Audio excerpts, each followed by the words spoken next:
गोडसे ने अदालत को यह बताया कि महात्मा गांधी की नीतियों और उनके कार्यों की वजह से भारत के लाखों हिंदुओं की जिंदगियां बर्बाद हो गईं और किसी भी महात्मा को यह अधिकार नहीं है कि वो भारत के टुकड़े टुकड़े करे या उसका विभाजन करे।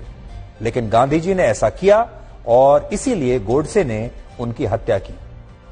अपने बयान के दूसरे भाग में गोडसे ने कहा कि अगर देश के प्रति समर्पण रखना कोई पाप है तो मैं मानता हूं कि मैंने ये पाप किया है और मुझे पूरा विश्वास है कि इंसानों की इस अदालत के बाद भी एक और अदालत है जहां मेरे इस काम को गलत नहीं समझा जाएगा, क्योंकि मैंने ये काम मानवता की रक्षा के लिए किया है। यानी गोडसे को कोई पछतावा नहीं था कि उन्होंने कोई गलत काम किया है, वो अपने इस काम को सही मानता था।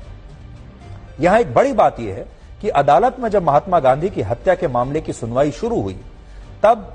नाथूराम गोडसे पर जो आरोप लगाए गए थे उनके जवाब गोडसे को लिख कर देने थे और बाद में इन जवाबों को जज के सामने पढ़ा जाना था। लेकिन दूसरा पक्ष ये नहीं चाहता था, यानी जो सरकारी पक्ष था वो ये नहीं चाहता था कि गोडसे के जवाबों को अदालत में पढ़ा जाए और यही मांग तब अदालत से भी की गई। लेकिन अदालत ने उस समय इन आपत्तियों को खारिज कर दिया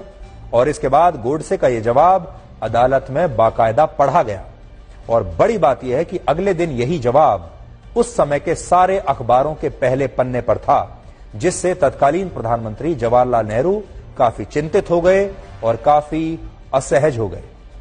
नेहरू को यह डर था कि गोडसे का पक्ष गांधी जी के प्रति देश के लोगों का नजरिया बदल सकता है, इसलिए वो गोडसे के बयान को सार्वजनिक रूप से प्रकाशित करने के खिलाफ थे और उन्होंने गोडसे के इन बयानों पर बाद में बैन भी लगा दिया था, प्रतिबंधित कर दिया था। और यह प्रतिबंध गोडसे के बयानों पर कई वर्षों तक लागू रहा। इसीलिए आज भी देश के ज्यादातर लोग ये नहीं जानते कि महात्मा गांधी की हत्या करने के बाद गोडसे ने अदालत में क्या कहा था।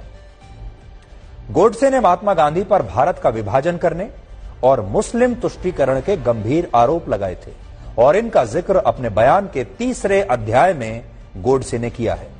गोडसे ने कहा कि महात्मा गांधी ने कभी मस्जिद में गीता पढ़ने का साहस नहीं किया, क्योंकि वो जानते थे कि मुस्लिम इसके विरोध में खड़े हो जाएंगे। लेकिन हिंदू मंदिरों में उन्होंने कुरान पढ़नी जरूर शुरू कर दी थी, जिससे गोडसे को ऐसा लगा कि गांधी जी इस तरह से मुस्लिम तुष्टीकरण की राजनीति कर रहे हैं। हालांकि यहां एक तथ्य यह भी है कि महात्मा गांधी अपने जीवन काल में सिर्फ एक बार ही मंदिर गए थे। ये भी आप जान लीजिए,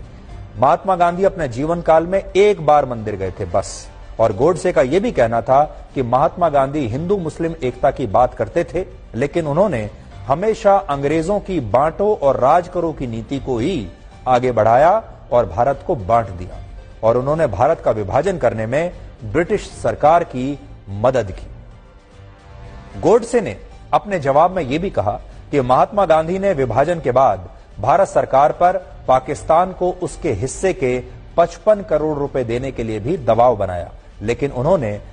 इस विभाजन के दौरान निर्वासित हिंदुओं के लिए कभी भी सच्चे मन से कोई प्रयास नहीं किया। असल में जिस समय भारत का विभाजन हुआ और भारत और पाकिस्तान बने, तब देश के सरकारी खजाने में लगभग 400 करोड़ रुपए जमा थे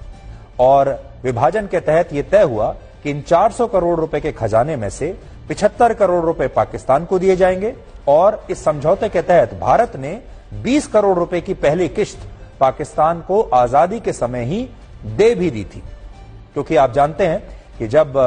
जमीन का बंटवारा हुआ, 2 देश बने, तो खजाने का भी बंटवारा होगा और खजाने के बंटवारे में पाकिस्तान को 55 करोड़ मिलने थे और दूसरी किश्त में भारत को पाकिस्तान को 55 करोड़ रुपए देने थे। 20 करोड़ रुपए भारत पहले दे चुका था, तो टोटल 75 करोड़ रुपए पाकिस्तान को मिलने थे इस बंटवारे में। तो 55 करोड़ रुपए पाकिस्तान पर बकाया थे, जिनमें कहा गया कि ये हम आपको दूसरी किश्त में दे देंगे। लेकिन उससे पहले ही पाकिस्तान ने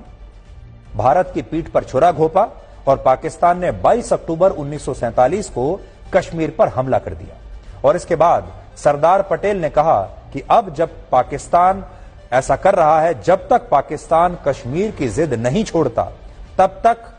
हम उसे ये 55 करोड़ रुपए नहीं देंगे। और सरदार पटेल की बात बिल्कुल सही थी, क्योंकि अगर पाकिस्तान एक तरफ हम पर हमला कर रहा है, कश्मीर को हमसे छीनने की कोशिश कर रहा है, तो हम पाकिस्तान के बकाया 55 करोड़ रुपए क्यों दें, हम उस पेमेंट को रोक लेंगे, ऐसा सरदार पटेल चाहते थे।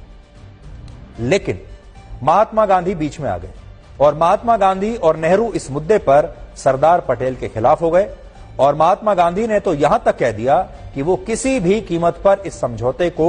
टूटने नहीं देंगे और ये 55 करोड़ रुपए भारत को देने ही चाहिए। ये बात उनकी हत्या से सिर्फ 18 दिन पहले की है, यानी 12 जनवरी की, और उस समय महात्मा गांधी दिल्ली में हिंदू मुस्लिम एकता के लिए आमरण अनशन भी कर रहे थे। तो सोचिए, जब इतने दंगे हो रहे हैं, हिंदुओं पर अत्याचार हो रहे हैं, मुसलमान भी मर रहे थे, ऐसे में वो अनशन कर रहे थे हिंदू मुस्लिम एकता के लिए। लेकिन माहौल बिल्कुल बदला हुआ था और भारत के जो हिंदू थे